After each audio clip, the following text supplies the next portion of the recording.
예, 오늘 본문은 바벨론에서 70년간의 포로 생활을 마친 유다 백성들이 드디어 예루살렘으로 귀환하는 이야기입니다. 오늘 본문이 이렇게 시작합니다. 1절을 다시 보십시오. 바사왕 고레스 원년에 여호와께서 예레미야의 입을 통하여 하신 말씀을 이루게 하시려고 바사왕 고레스의 마음을 감동시키시매. 자, 바사왕 고레스라는 말이 오늘 여러 번 나오는데요. 지금 우리가 사용하는 현대식 표현으로 하자면 페르시아 왕 키루스라고 할 수 있습니다. 키루스는 당대의 강대국들을 모두 정복하고 페르시아를 세계적인 대제국으로 만든 왕입니다. 여러분, 우리 몇 주 전에 다니엘 7장에 나오는 그 네 짐승의 환상을 좀 떠올려 보십시오. 첫 번째 짐승이 바벨론이었고 두 번째 짐승이 곰인데 이 사이에 새 갈빗대를 물었다고 했죠. 그게 이제 페르시아를 가리키는 것인데 그 새 갈빗대는 당대 새 강대국 바벨론, 리디아, 애굽을 상징한다고 했습니다. 실제로 페르시아 제국이 특히 이 고레스 왕 때 엄청난 정복을 이루었습니다. 알렉산더만큼 일반인들에게 알려져 있지는 않지만 역사상의 기록으로 보면 알렉산더의 버금가는 엄청난 업적을 이룬 위대한 군주로서 알렉산더에 앞서서 가장 먼저 대왕이라는 칭호, 영어로는 The Great, 대왕이라는 칭호를 들었던 사람이기도 합니다.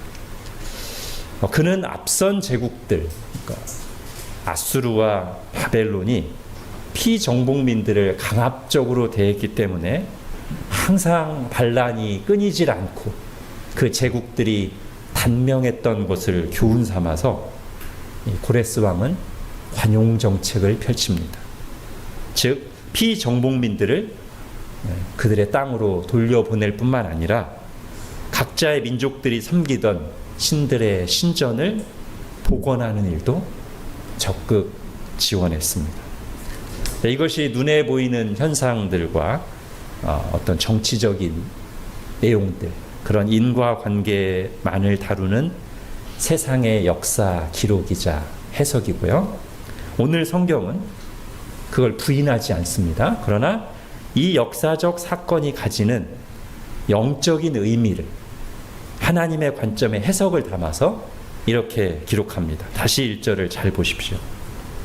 바사왕 고레스 원년에 여호와께서 예레미야의 입을 통하여 하신 말씀을 이루게 하시려고 바사왕 고레스의 마음을 감동시키시자 고레스가 온 나라에 공포와 조서를 내려서 바벨론 시대에 끌려왔던 포로들을 다 본국으로 돌아가게 하고 예루살렘에 가서 유다 백성들이 성전을 짓는 일을 적극 지원하는 조서를 발표했다고 나오는 것이죠. 여기서 아주 중요한 말이 뭡니까? 세상에서는 말하지 않는 가장 중요한 말이 여기 있죠. 뭐예요? 예레미야의 입을 통하여 하신 말씀을 이루게 하시려고, 이것입니다. 우리가 지난주에 잠깐 보았듯이 유다가 우상 숭배와 죄악을 계속 범하고 선지자들이 아무리 경고하고 말해도 돌이키지 않을 때 하나님께서는 예레미야를 비롯한 선지자들을 보내셔서 심판을 경고하셔요. 바벨론에 의해서 망하고 성전이 파괴되고 포로로 끌려갈 것이라고요. 뿐만 아니라 아직 바벨론에 쳐들어오기도 전에 하나님은 예레미야 선지자를 통해서 어디까지 예언하셨다고 했어요? 그 이후 회복될 것까지 다 예언하셨습니다. 즉 바벨론 포로 생활이 몇 년 동안 이어진다? 70년 동안 이어지고 70년이 지나면 회복될 것이다. 그런데 이 예언을 했던 예레미야는 수십 년간 심판과 구원을 예언했지만 언제까지 살았어요? 바벨론에 의해서 나라가 망하고 포로로 끌려가는 것까지는 예레미야가 봤습니다. 자기가 예언한 내용 중에 일부가 성취되는 걸 봤어요. 그러나 나라가 망한 뒤에 불과 5, 6년 뒤에 예레미야는 죽습니다. 즉 회복되는 것까지는 본인이 예언은 했지만 하나님의 말씀을 받아서 회복되는 것까지는 전혀 보지 못했어요.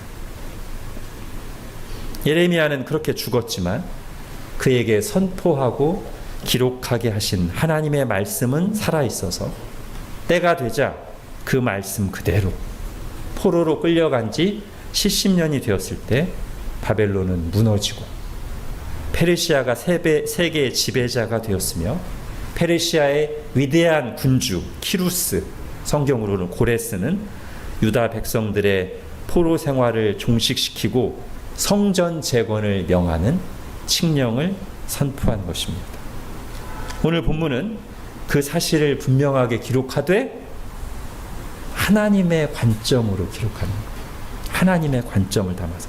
첫 번째가 뭐예요? 고레스 왕이 이 칙령을 내리는 것은 사실 정치적 결정이 많이 작용했을 겁니다. 그렇지만 하나님 관점으로 봤을 때는 이 포로 귀환은 예레미야 선지자로 예언하게 하신 하나님의 말씀의 성취다라는 것을 분명하게 기록하는 것. 이 역사적인 사건이 하나님 말씀의 성취다. 자, 이게 이제 오늘 본문에 담겨 있는 첫 번째 하나님의 관점이고요. 또 하나가 있어요. 이제 성경을 좀 어느 정도 아시는 분들이 오늘 본문을 자세히 보면 이 포로 귀환 사건이 출애굽 사건과 아주 많이 유사하다는 것을 발견할 수 있습니다. 즉 오늘 본문은 성경은 바벨론으로부터의 포로 귀환 사건이 말하자면 제2의 출애굽 사건이라는 관점을 우리에게 제시하고 있는 것입니다. 자, 어떤 면에서 본문이 출애굽 사건을 연상시킵니까? 첫 번째로 오랜 포로 생활 또는 노예 생활을 끝마치고 약속의 땅 가나안 예루살렘으로 돌아간다는 점에서 일치하고요. 두 번째는 그 일이 조금이라도 이스라엘 자신을 또는 유다 백성들의 어떤 능력과 힘으로 된 것이 아니라 전적으로 하나님의 주권과 은혜와 능력으로 한순간에 일어났다는 점에서도 동일합니다. 그리고 오늘 본문에 보면 세 번째로 그들을 노예로 삼았던 또는 포로로 삼았던 이 사람들이 이스라엘 백성들이 이제 본국으로 돌아가는 길에 하나님의 성전 건축에 위해 필요한 재료들, 재물들을 기꺼이 이스라엘 백성들에게 내어주거든요. 오늘 4절과 6절을 좀 보겠습니다. 4절, 그 남아있는 백성이 어느 곳에 머물러 살든지 그곳 사람들이, 페르시아의 지배를 받는 사람들을 말하는 거예요. 마땅히 은과 금과 그 밖의 물건과 짐승으로 도와주고 그 외에도 예루살렘에 세울 하나님의 성전을 위하여 예물을 기쁘게 드릴지니라 라고 페르시아 왕 고레스가 칙령을 선포했고, 실제로 6절에 보면 그 사면 사람들이, 이스라엘 사람들 말하는 거 아닙니다. 그 사면 사람들이 은그릇과 금과 물품들과 짐승과 보물로 돕고, 누구를 도와요? 지금 본국으로 돌아가는 유다 백성들, 하나님의 백성들을 도왔어요. 그 외에도 예물을 기쁘게 드렸습니다. 자, 이 일이 언제도 있었냐면 출애굽 사건 때도 있었어요. 여러분 핸드아웃에 출애굽 12장을 보십시오. 이스라엘 자손이 이제 애굽에서의 압제를 끝내고 본국으로 돌아갈 때입니다. 이스라엘 자손이 모세의 말대로 하여 애굽 사람에게 은금, 폐물과 의복을 구하매 여호와께서 애굽 사람들에게 이스라엘 백성에게 은혜를 입히게 하사 그들이 구하는 대로 주게 하심으로 그들이 애굽 사람의 물품을 취하였더라. 나중에 이렇게 애굽 사람으로부터 받은 금과 은과 실과 여러 가지 재료들이 뭘 만드는 데 주로 쓰여요? 성막을 만드는 데 쓰입니다. 그 점에서도 지금 일치하는 거죠. 자, 다른 점이 있다면 출애굽은 애굽에 들어갈 때는 애굽 왕 파라오의 환대를 받으며 들어갔다가 나올 때는 애굽 왕의 분노 속에서 나오잖아요. 그런데 이 본문의 포로 귀환은 거꾸로 들어갈 때는 분노한 바벨론 왕 느부갓네살에서 잡혀서 들어갔다가 나올 때는 페르시아 왕 고레스의 호의 속에서 평안이 나온다는 점에서는 반대예요. 그죠? 그러나 나머지 주요 내용들은 정말 많이 비슷합니다. 또 하나 비슷한 점이 있어요. 하나님께서 미리 기간을 정하시고 그 기간을 말씀하시고 그 기간이 딱 찾아 실제로 그 말씀을 이루셨다는 거예요. 애굽에서의 노예 생활은 400년 정도 되잖아요. 이것도 일찍이 아브라함에게 미리 말씀하신 것입니다. 창세기 15장에 보십시오. 여호와께서 아브라함에게 이르시되 너는 반드시 알라. 내 자손이 이방에서 객이 되어 그들을 섬기겠고 그들은 400년 동안 내 자손을 괴롭히리니 그들이 섬기는 나라를 내가 징벌할지며 그 후에 내 자손이 큰 재물을 이끌고 나오리라. 이렇게 미리 기간을 말씀하시고 때가 되자 그대로 이루셨잖아요. 똑같이 이 바벨론 포로 생활도 하나님께서 선지자를 통해서 미리 70년이 될 것을 말씀하시고 때가 되자 이루신 거예요. 예레미야 29장 읽겠습니다. 시작. 여호와께서 이와 같이 말씀하시니라. 바벨론에서 70년이 차면 내가 너희를 돌보고 나의 선한 말을 너희에게 성취하여 너희를 이곳으로 돌아오게 하리라. 아멘. 여러분, 이게 의미하는 바가 뭘까요? 하나님께서 기간을 또는 일어날 일을 미리 말씀하시고 때가 되면 그대로 이루신다는 게 의미하는 게 뭐예요? 하나님께서는 미래에 일어날 일을 다 아시고 맞추시는 거다? 아닙니다. 미래를 예측하고 맞추는 것은 대부분 세상에서 예언하거나 점을 보는 게 그런 식이죠. 그래서 많이 틀려요. 그죠? 그럴듯한 거 얘기하면 가끔 맞을 때도 있는데 사실 이게 진짜로 아는 게 아니기 때문에 많이 틀립니다. 하나님은 나중에 일어날 일을 미리 내다보시고 맞추시는 게 아니고요. 하나님은 역사를 주관하시는 분이셔서 하나님이 친히 계획하시고 그것을 하나하나 이루어 가시는 거예요. 맞추시는 게 아니고요. 그렇기 때문에 반드시 성취됩니다. 그 가운데 하나님이 계획하시고 이루시는 일 가운데 하나님의 영광을 위해 그리고 하나님 백성들의 유익을 위해서 일부를 선지자들을 통해서 계시하시고 알려주시는 거예요.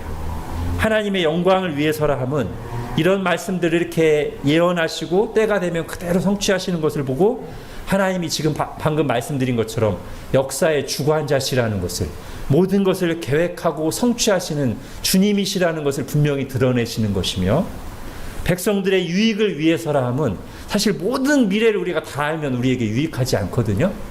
여러분 한번 생각해 보세요. 내일 일어날 일 모두 다 알면 우리가 정말 자유롭게 건강하게 살 수 있을까요? 아닐 것입니다. 오히려 우리 삶이 흐트러질 가능성이 훨씬 높아요. 그런데 그 중에 어떤 큰 일 중에 일부는, 하나님이 하실 일 중에 일부를 우리에게 보여주시면 그것은 고난당하는, 낙심하는 우리에게 위로와 소망을 줘서 우리가 이 세상에 살 동안 눈에 보이는 것으로만 판단하고 흔들리지 않고 하나님의 말씀은 반드시 이룰 것이다 라는 확신과 소망과 위로를 가지고 계속 걸어갈 수 있게 하시는 것입니다. 그래서 하나님께서 하나님의 계획 중에 일부를 말씀하시고 때가 되면, 말씀하신 시간이 되면 이루시는 거예요. 여기서 우리가 한 가지 더 생각할 게 있습니다. 하나님께서 지금 때가 되면 이루신다고 했잖아요. 그럼 때가 되기 전까지의 그 시간, 400년이라는 시간 또는 70년이라는 시간은 어떤 시간일까요? 하나님의 뜻이 딱 이루어지는 그 시간이 아직 안 됐으니 하나님의 뜻과 상관없는 시간? 또는 하나님께서 함께 하시거나 일하시지 않는 시간일까요? 아니죠. 우리가 이걸 잘 봐야 됩니다.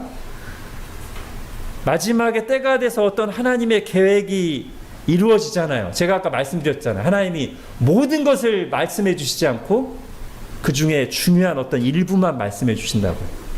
말씀하시지 않은 나머지 일들도 사실은 하나님께서 다 계획하시고 이루어 가시는 일이란 말이에요.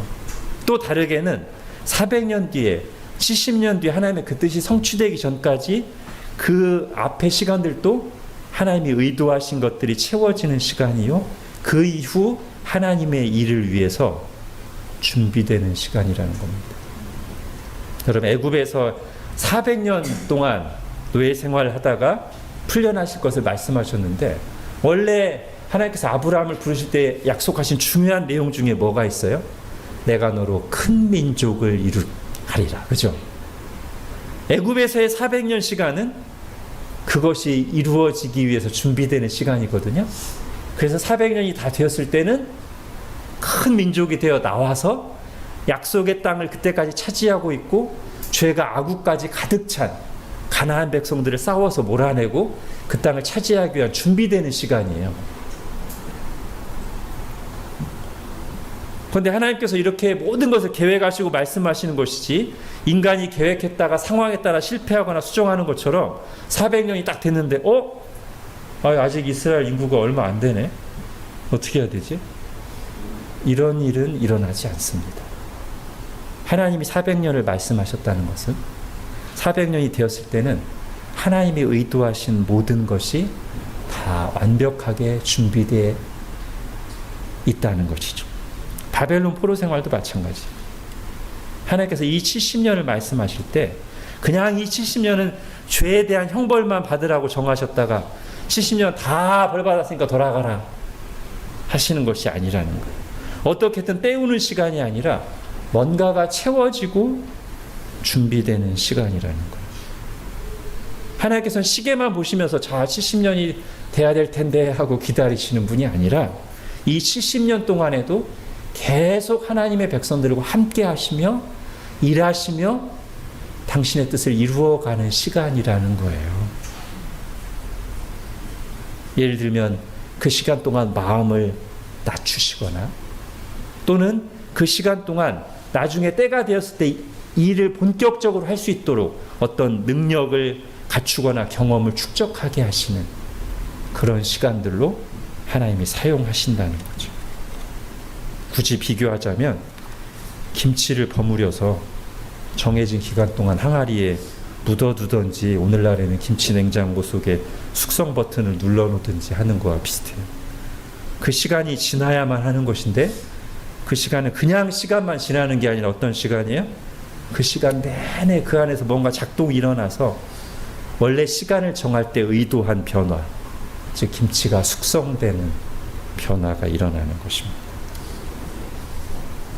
하나님이 그렇게 일하신다는 거예요. 자, 그리고 마침내 때가 되었을 때 하나님께서는 말씀하고 준비하신 뜻을 이루기 위해서 결정적인 일을 하시는데요, 오늘 본문에 그것이 두 번에 걸쳐서 분명하게 나옵니다. 자, 때가 되었을 때 하나님께서 결정적으로 하시는 일, 여러분 1절을 보십시오. 다시 한번.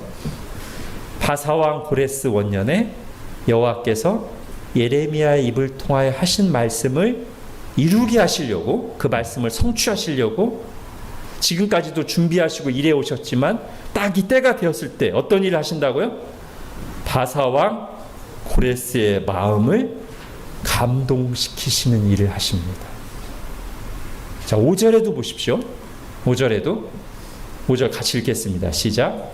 이에 유다와 베냐민 족장들과 제사장들과 레위 사람들과 그 마음이 하나님께 감동을 받고 올라가서 예루살렘의 여호와의 성전을 건축하고자 하는 자가 다 일어나서, 지금 오늘 본문 두 단락인데요, 각 단락의 시작에 똑같은 내용이 담겨 있어요. 뭐예요?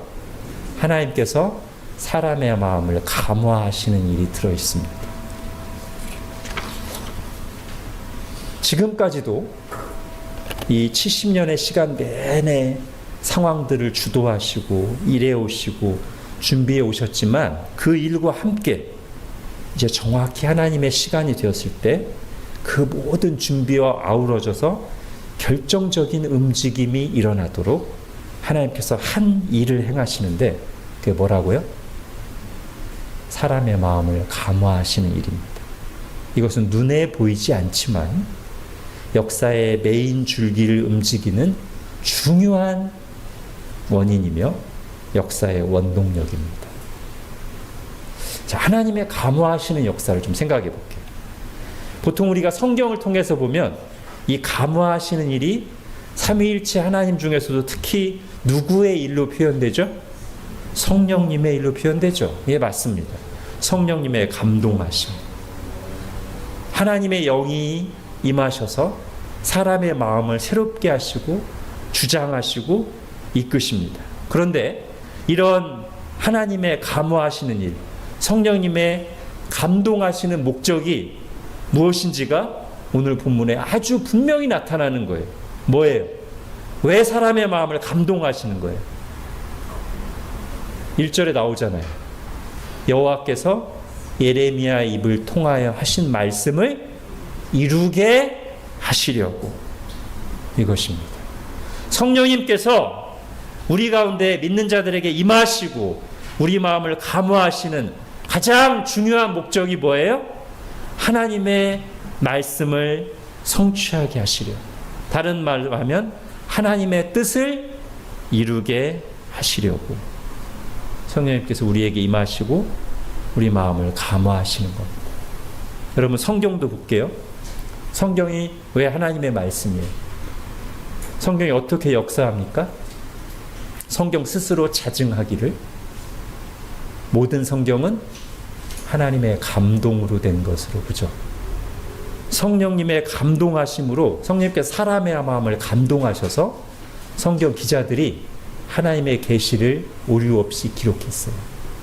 그리고 또 이 성경이 우리에게 와닿을 때도 어떻게 말하죠?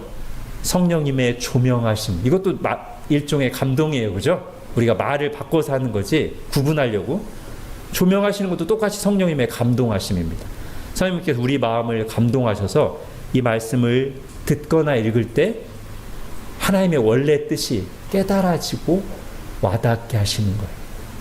그럼 이 두 가지 일이 다 성경을 하나님의 뜻대로 기록하고 그 하나님의 뜻을 사람들이 깨닫고 받는 것이 다 무엇을 위한 일이에요? 하나님의 뜻을 성취하는 일이란 말입니다. 여러분, 믿는 자들에게 성령님이 오신 이유, 다시 이렇게 정리할게요.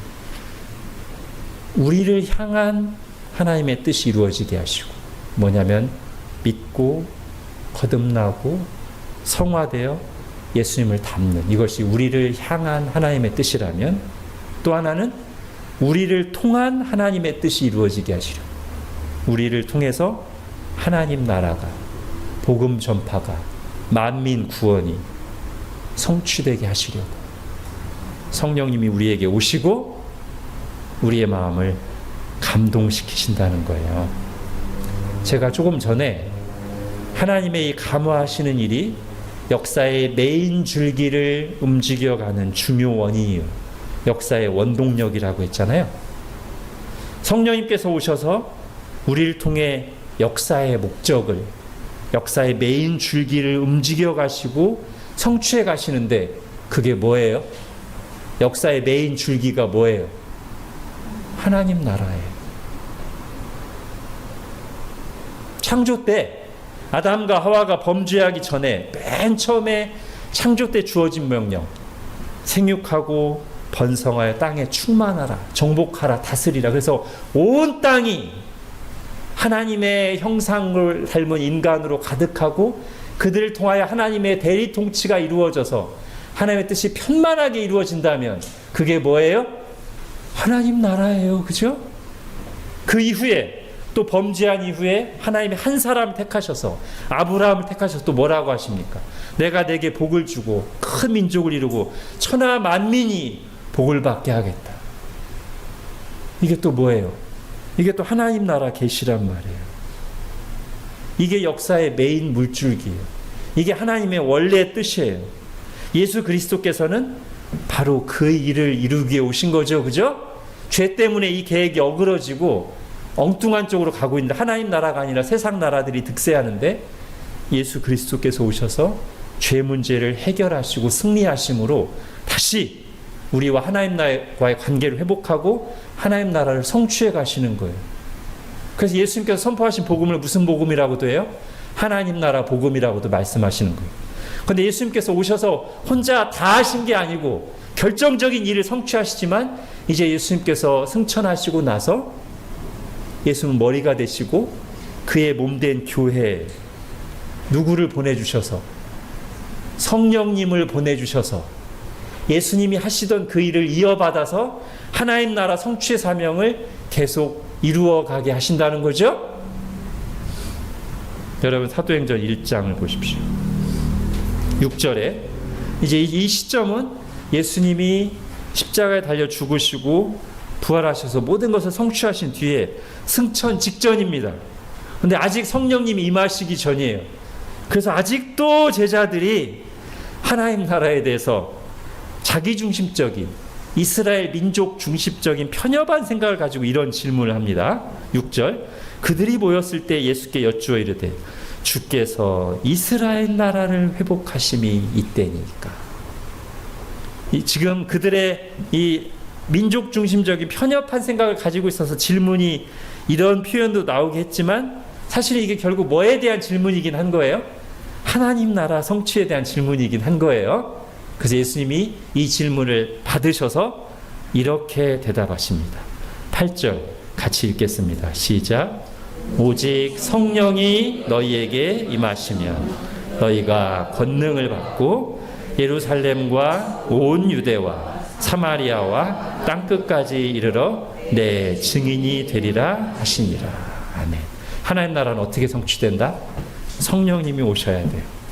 성령님이 오셔서 우리의 마음을 새롭게 하시고 우리를 능력으로 이끌어 가실 때 결국 예수님이 오셔서 십자가와 부활로 시작하신 그 하나님 나라가 온 민족에게 이르러 아브라함에게 약속하신 것처럼 모든 민족에게 이르러 마침내 하나님 나라가 성취될 것이다.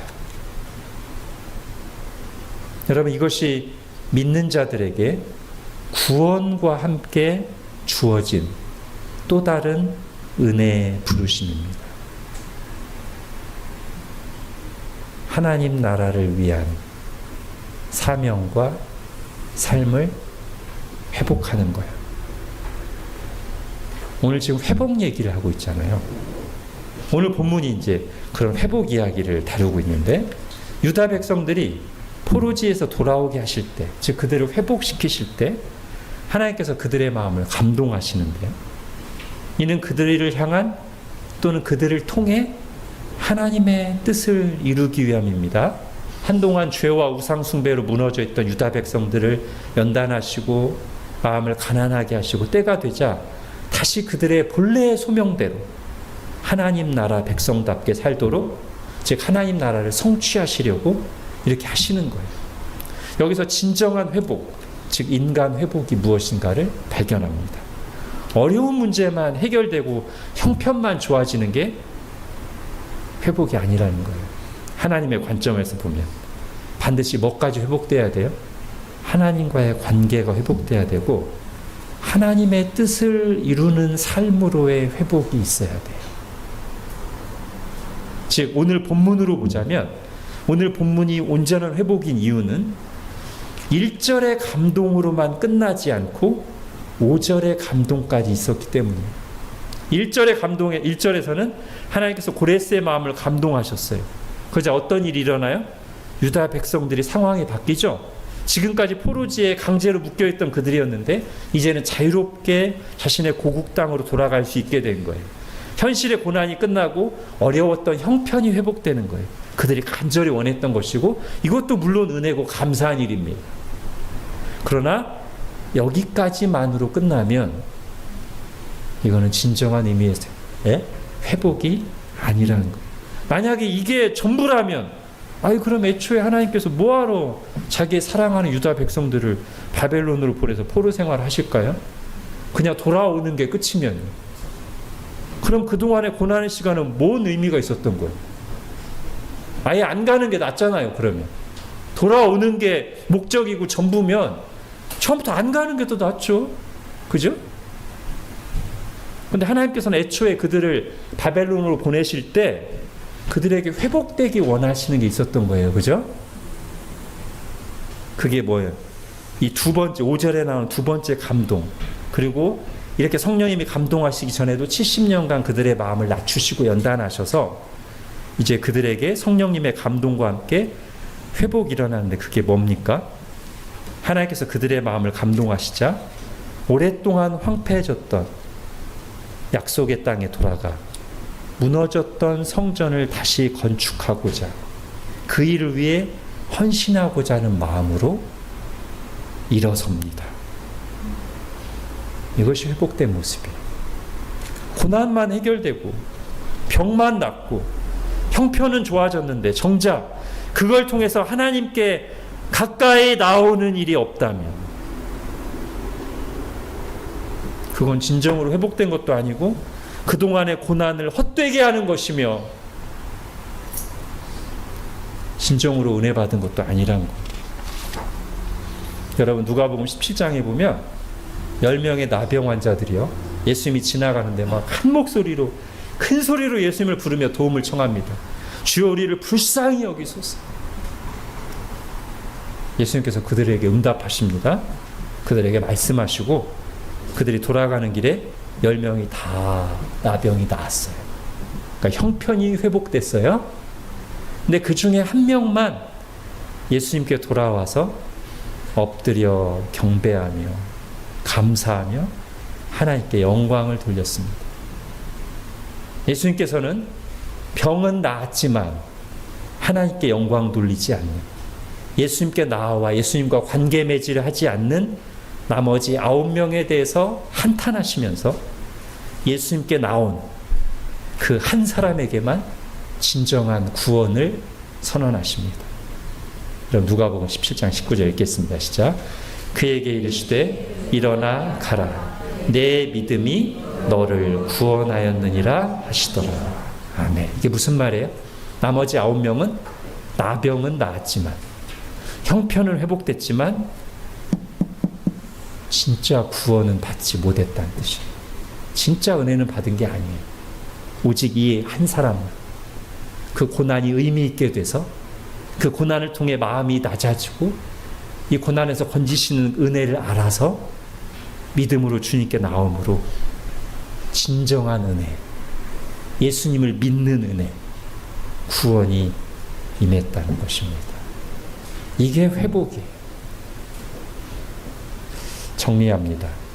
진정한 인간 회복은 하나님과의 관계 회복이며 하나님의 뜻을 이루는 삶으로의 회복입니다. 하나님께서는 믿는 자에게 성령님을 보내주시고 성령님께서 우리 마음을 감화하시는 은혜를 베푸시는 이유는 우리를 향한 하나님의 뜻을 이루기 위함이며 우리를 통해 하나님 나라를 성취하시기 위함입니다.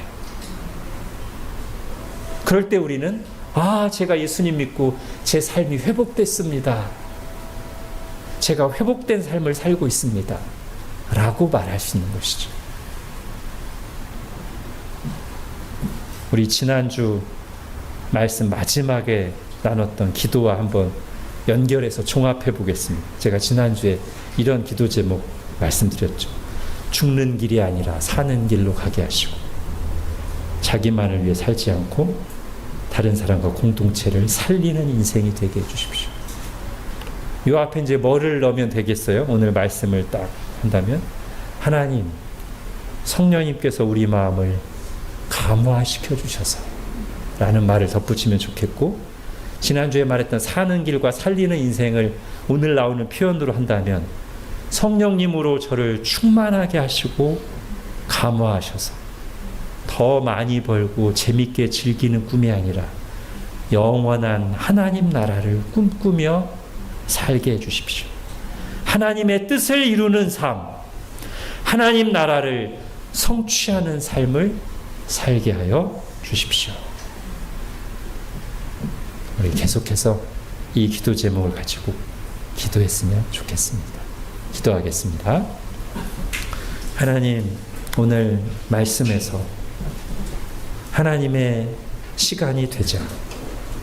하나님이 말씀하신 때가 되자. 그동안의 모든 고난과 연단이 헛되지 아니하고 성령님의 감동하심을 통해서 온전한 회복이 일어나는 것을 봅니다. 형편이 나아지는 것뿐 아니라 우리를 얽어매고 있던 외부의 결박이 풀릴 뿐 아니라 내 마음을 얽어매고 있던 교만과 우상숭배와 자기중심의 사슬이 끊어져서 원래 우리를 창조하시고 구원하신 그 부르심의 목적대로 하나님의 뜻을 이루기 위해 하나님 나라에 헌신하고자 마음의 감동을 받고 일어서는 그런 회복의 모습을 봅니다. 그리고 이것이야말로 하나님이 의도하신 진정한 회복, 하나님께서 우리에게 주고자 하시는 참된 은혜임을 오늘 말씀을 통해 다시 한번 확인합니다. 하나님, 저희를 감화하여 주셔서 성령님으로 충만케 하여 주셔서 죽는 길로 가지 않고 사는 길로 가게 하시고 자기만을 위해 살고 더 많이 벌고 더 재밌게 즐기는 것이 내 꿈의 전부가 아니라 하나님의 뜻을 이루는 삶, 영원한 하나님 나라를 꿈꾸며 다른 사람과 공동체를 살리는 인생이 되게 하여 주옵소서. 예수님의 이름으로 기도합니다. 아멘.